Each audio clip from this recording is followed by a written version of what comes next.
Bueno, ahora vamos a hablar acerca de las enfermedades neonatales que como tal tenemos que saber definir primero qué es un neonato, y un neonato es aquel recién nacido hasta los 28 días de vida.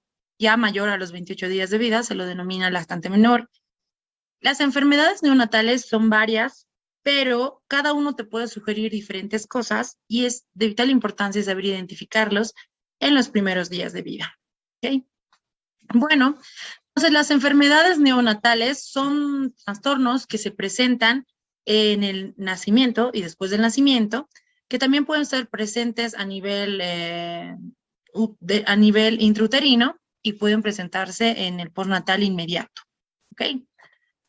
Bueno, empezaremos con con lo primero, que más que una enfermedad, yo creo que son síntomas que se presentan, como por ejemplo la cianosis central. Recordemos que la cianosis no es nada más que la coloración azulada que va a presentar, pero es muy diferente entre una cianosis central y una cianosis periférica. Ojo, eso tenemos que diferenciar. La cianosis central es aquella que se va a presentar como por ejemplo en este bebé, donde pueden ver que los labios se encuentran morados, un poquito se encuentran pálidos, un poco azul, los labios se encuentran morados, son centrales. En cambio, la cianosis periférica es aquella que solamente puede presentarse en las extremidades o también llamado sacrocianosis. De acuerdo a la cianosis con la que se presenta, pueden ser de diferentes tipos de orígenes. Si nosotros vemos a un neonato con cianosis central, podemos pensar desde una patología respiratoria, desde una patología cardíaca, del sistema nervioso central, hematológicos, metabólicos e infecciosos. Entonces, miren, el mismo hecho de ver solamente cianosis en el neonato, tendremos que pensar en una gama de enfermedades en las que pueda presentarse. Ahora, por ejemplo, aquí hablábamos de la crocianosis periférica. La crocianosis periférica, ojo, los primeros por lo menos 24 a 48 horas puede deberse a una coloración azulada de las extremidades, pero a veces por la termorregulación del neonato, ojo. Pero, como les decía, la cianosis central, en la cual pueden ser el origen de las anteriores dadas, las que las mencioné, tenemos que hacer un diagnóstico diferencial con diferentes patologías, como patologías por hipoventilación del sistema nervioso central o periférico, debidos a que aquí es bien importante el momento del paritorio del recién nacido, que puede deberse a asfixia al nacer, puede deberse a una hipertensión o hemorragia intracraneal, a una sedación quizás excesiva directa por la vía materna. Hay mamás que, por ejemplo, pueden llegar a ser eclámpticas y tienen que llegar a usar una anestesia general. Inmediatamente la cesárea debe realizarse ya porque esa sedación puede afectar al neonato. Puede ser por una sedación excesiva, por una parálisis del diafragma, muy raro, pero puede estar presente. Enfermedades neuromusculares e incluso convulsiones, ¿ok? La gente puede estar hablando, solamente la cianosis, te puede estar hablando de convulsiones. Para que ustedes entonces vean, es importante en el momento del parto, en el recién nacido. En cuanto a las enfermedades respiratorias, las dividimos en dos, que pueden ser de vías respiratorias altas o superior, o de vía respiratoria inferior o bajas. Cuando hablamos de vía respiratoria superior, para que presente este tipo de cianosis, puede estar presente desde la atresia a estenosis de Coanas, este síndrome de Pierre-Robin, que no es muy frecuente, pero tendríamos que pensarlo, en obstrucción intrínseca de las vías respiratorias, desde la estenosis bronquial o la estenosis traqueal, y obstrucción extrínseca de vías respiratorias, como por ejemplo la presencia de quistes, compresión vascular, etcétera, que pueden influir de alguna forma en la oclusión de la vía respiratoria superior, que puede ser causando esas cianosis. Aquí vamos a algo más importante, que es, por ejemplo, en el caso de que presente cianosis, pero ya con compromiso de la vía respiratoria inferior o baja. Cuando nosotros estamos hablando de vía respiratoria inferior o baja, pues claramente tenemos que hablar de patologías respiratorias, como cuáles, por ejemplo, los síndromes de dificultad respiratoria que pueden presentarse en diferentes etapas, en la etapa neonatal, entre las más frecuentes, la taquimia transitoria del recién nacido, síndrome de aspiración de líquido amniótico meconial o aspiración meconial, la neumonía, como en esta imagen, la presencia de neumotora, que es el aire en los pulmones, hernia diafragmática congénita y la hipoplasia pulmonar. Entonces, miren esta gama de enfermedades que puede presentarse, solo presentar un síntoma como ser la cianosis. Estamos hablando de cardiopatías, podemos ver alteraciones desde cortocircuitos cardíacos de derecha a izquierda, como por ejemplo pasa en la transposición de grandes vasos, en el síndrome de corazón izquierdo hipoplásico, en el ventrículo único, la atresia tricuspidia, con comunicación interventricular. O sea, vean que también puede presentarse estas cardiopatías congénitas cianógenas en el neonato.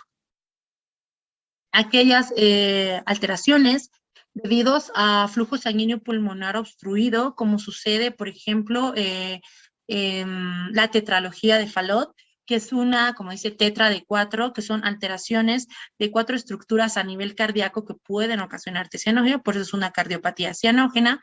La propia atresia tricuspidia, la atresia pulmonar, la malformación de Epstein y la persistencia circular de fetal, como hablamos de la hipertensión pulmonar persistente del recién nacido. Ya podemos ver por una parte eso, ¿no? O sea, ya hablamos desde patologías respiratorias, desde patologías cardíacas, pero también intervienen mucho las hematológicas, y entre las hematológicas, por ejemplo, están las enfermedades propias del glóbulo rojo, como es la metahemoglobinemia, que puede ser tanto congénita o puede ser adquirida. Cuando hablamos de congénita, pues se debe porque la hemoglobina, pues no tiene la misma estructura molecular, lo que le da otra característica y por ende otra forma al glóbulo rojo, lo que puede causar un tipo de cianosis y no cumple esa función normal.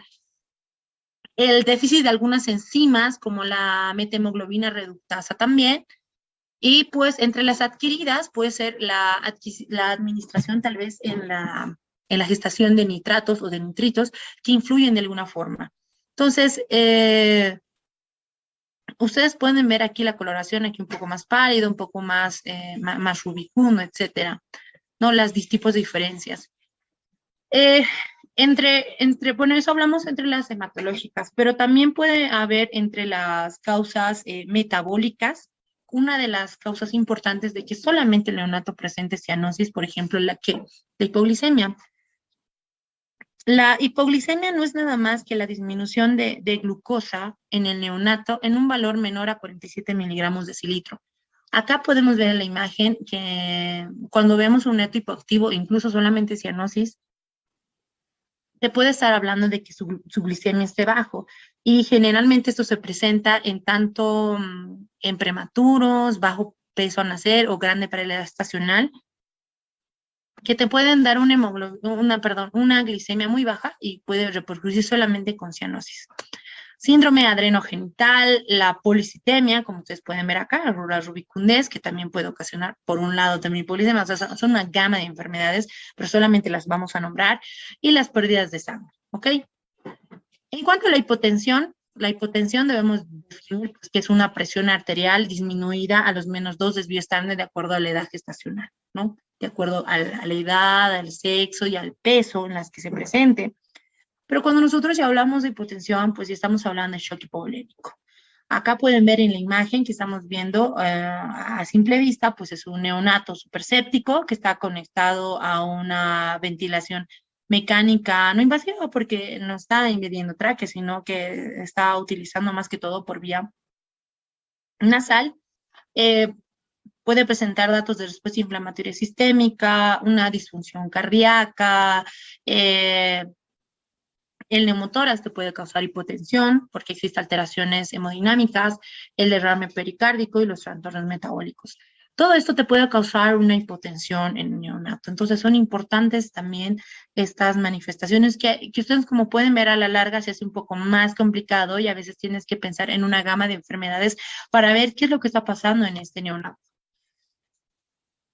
La hipotensión, como tal, les decía, es muy frecuente en los pretérminos, por el mismo hecho de la disminución de la volemia, las tomas de muestras, si está infectado es mucho más, o sea, la repercusión hemodinámica es mucho más comprometida en aquellos recién nacidos pretérmino.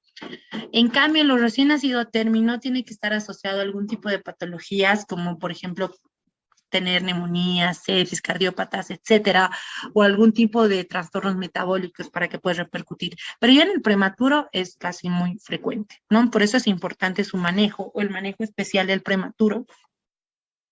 Es muy diferente en recién nacido en pretérmino, que no es el tema, pero que solamente las tenemos que saber.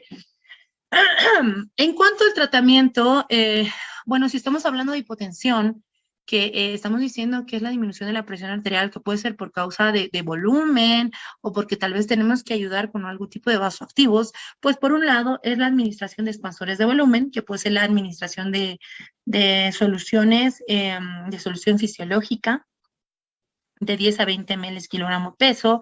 En algunos casos también se utiliza, también existe indicaciones específicas, la albúmina al 5%, el uso de corticoides, de acuerdo a protocolos, ojo, el uso de vasoactivos como la dopamina, la dobutamina, que se utilizan más en el periodo neonatal, y la adrenalina se puede decir como última, no última alternativa, pero como una de las últimas opciones que utilizamos en la edad neonatal. Bueno, acá ustedes pueden ver, bueno, las convulsiones, que es otro tipo de enfermedades frecuente. Las convulsiones, pues es ustedes pueden ver acá un neonato en convulsión tónicas, ¿no? Tónicas por las extremidades, etcétera. Que más que todo el origen, como ustedes pueden ver en todos los subtítulos acá presentes, son debidos a una repercusión del sistema nervioso central, ¿ok? Entonces, acá ingresa mucho lo que es la encefalopatía hipoxicoisquémica, hemorragias intracraneales, anomalías cerebrales, hematomas umburales, la propia meningitis, infarto cerebral, etcétera. E incluso el síndrome de abstinencia a las drogas, ¿no? Que pueden intervenir en la mayoría. Sin embargo, existen también otros tipos de causas metabólicas, por ejemplo, la hipoglicemia te puede ocasionar convulsiones, la hipocalcemia te puede causar convulsiones, la hiponatremia te puede causar convulsiones y la hipernatremia te pueden causar convulsiones. Entonces, el desequilibrio metabólico y electrolítico también se puede manifestar. Entonces, es importante. A veces nosotros vemos en las salas de puerperio neonatos que están convulsionando, no están lactando, está deshidratado, están con hipernatremias de 150, etcétera, o tienen una glicemia de 30 que puede ocasionar las convulsiones en el recién nacido. Ah,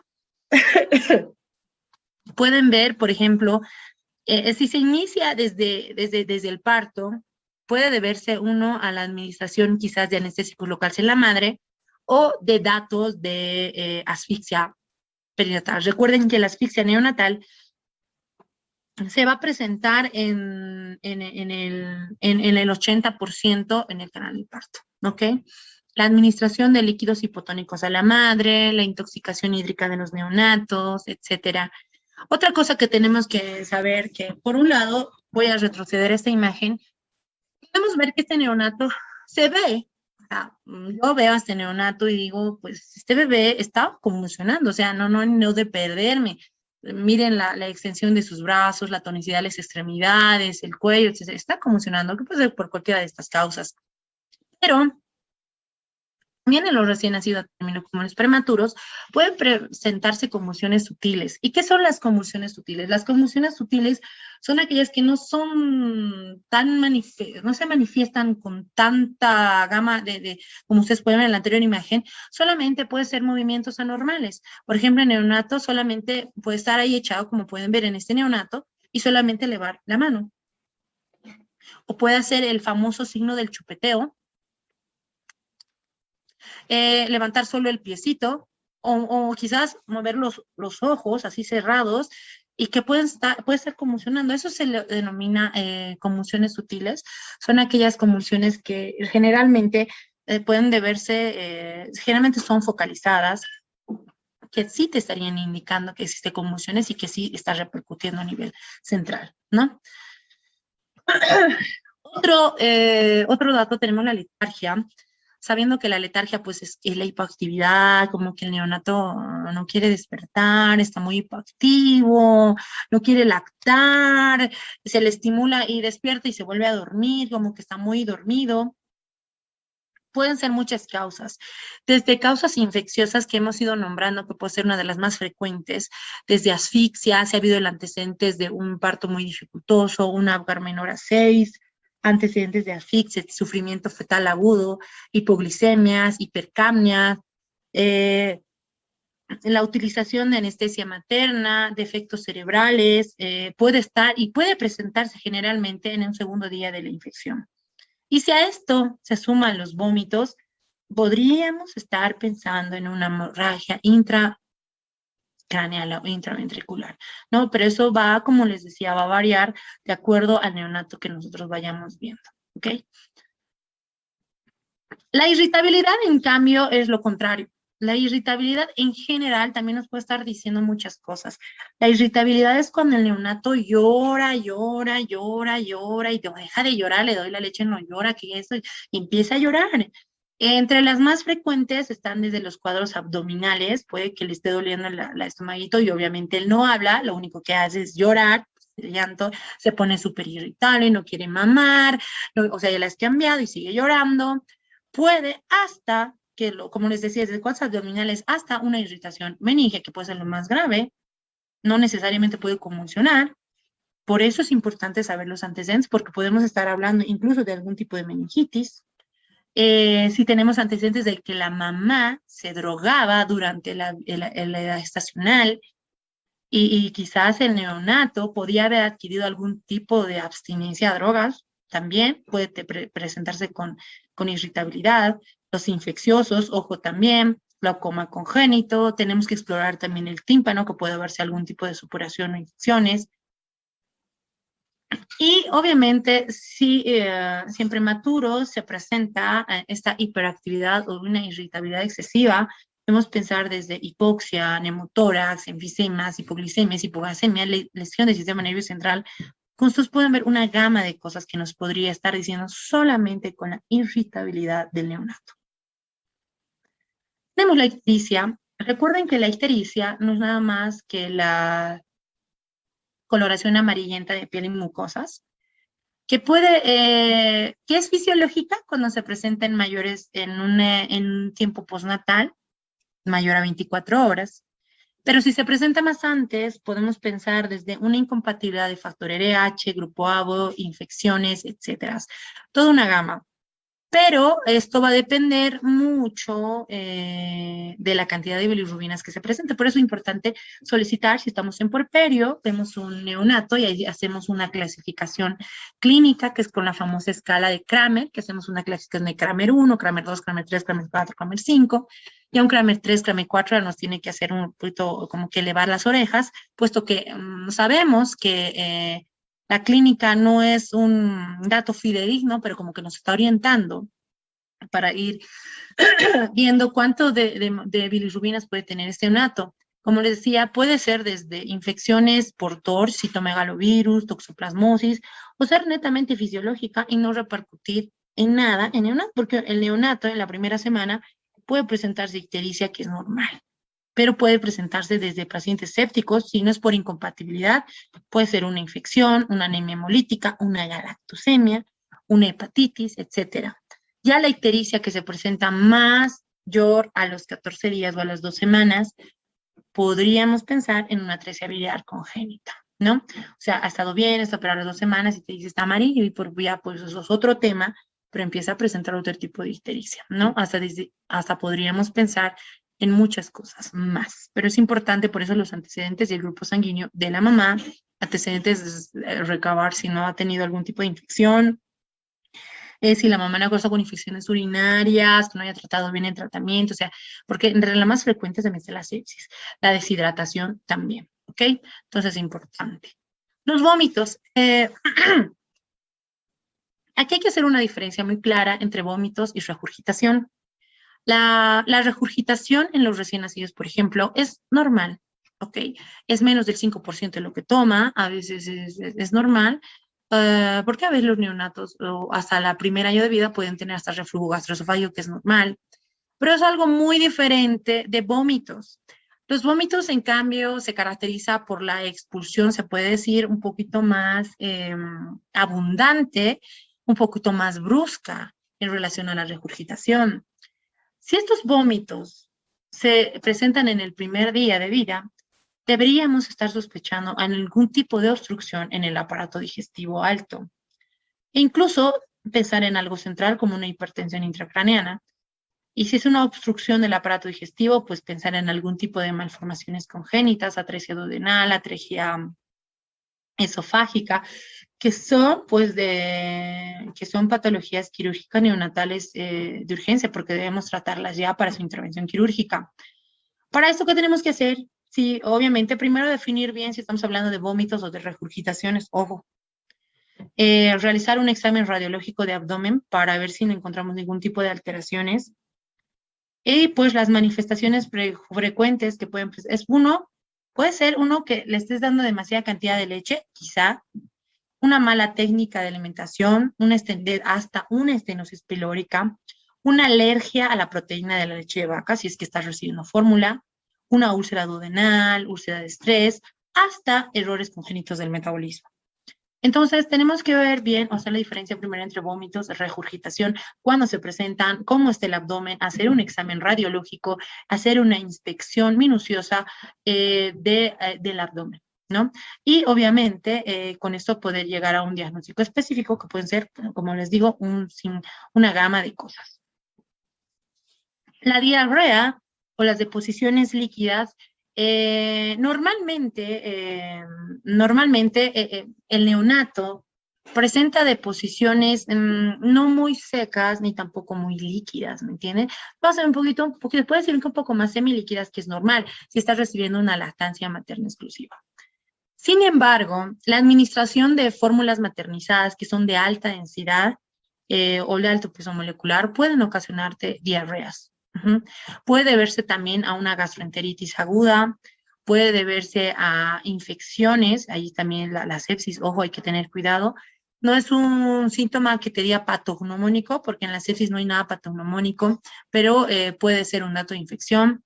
Puede ser incluso compromisos circulatorios desde un NEC, que es la enterocolitis necrotizante, la trombosis mesentérica, y obviamente tenemos que hacer un examen físico en el neonato, hacer un examen minucioso, descartar que no hay una obstrucción intestinal, un tumor abdominal, una obstrucción, una sepsis o un hilo, ¿no? Que pueden ser claros de una diarrea. En cuanto a las malformaciones congénitas, recuerden que las malformaciones congénitas es una de las causas más frecuentes de muerte fetal y neonatal. Y entre estas, por ejemplo, tenemos las congénitas potencialmente mortales, como es la atresia de Coanas, que obviamente si es bilateral, pues existe un sufrimiento respiratorio, paritorio, apnea y puede llegar a fallecer, ¿no? ¿Cómo se diagnostica? Colocando una sonda nasogástrica por las fosas nasales y ver si hay permeabilidad. Es muy raro, pero puede presentarse. Yo hasta el momento no las vi, pero sí hay, ¿no? La hernia diafragmática, que puede verse un abdomen excavado, los ruidos intestinales se encuentran a nivel de los tórax, y obviamente pues nace y empieza a presentar dificultad respiratoria, no es neumonía, no es salam, no es gallina, nada. Pues vemos la radiografía y vemos que es una hernia diafragmática. Las fístulas traqueosofágicas en el antecedente polidrames maternos, donde lo que causa estas fístulas pues es una neumonía por aspiración. Son neonatos que tienen cialorrea o salivación excesiva, y cuando queremos colocar tal vez la sonda, no puede atravesar, ahí las famosas atresias esofágicas también. La obstrucción, el vólvulo, la atresia duodenal, la gastrosquisis, la onfalocele con antecedentes de polidranos, obstrucción abdominal, la genesia renal o el síndrome de Potter, donde pues el antecedente aquí importante es el oligodranmios, la anuria, hipoplasia pulmonar y el neumotórax. Entonces, ustedes vean que estas malformaciones ya podríamos quizás ir diagnosticando antes de que nazca el bebé, por la cantidad de líquido amniótico que puede ser diagnosticado por una ecografía, tal vez ver las malformaciones. Y obviamente teniendo un diagnóstico más precoz y más pertinente, podríamos realizar un tipo de cesárea, que sabemos que el neonato está naciendo con esta malformación, para internarlo directamente en terapia neonatal y poder realizar la intervención quirúrgica si es que fuera necesario, ¿no?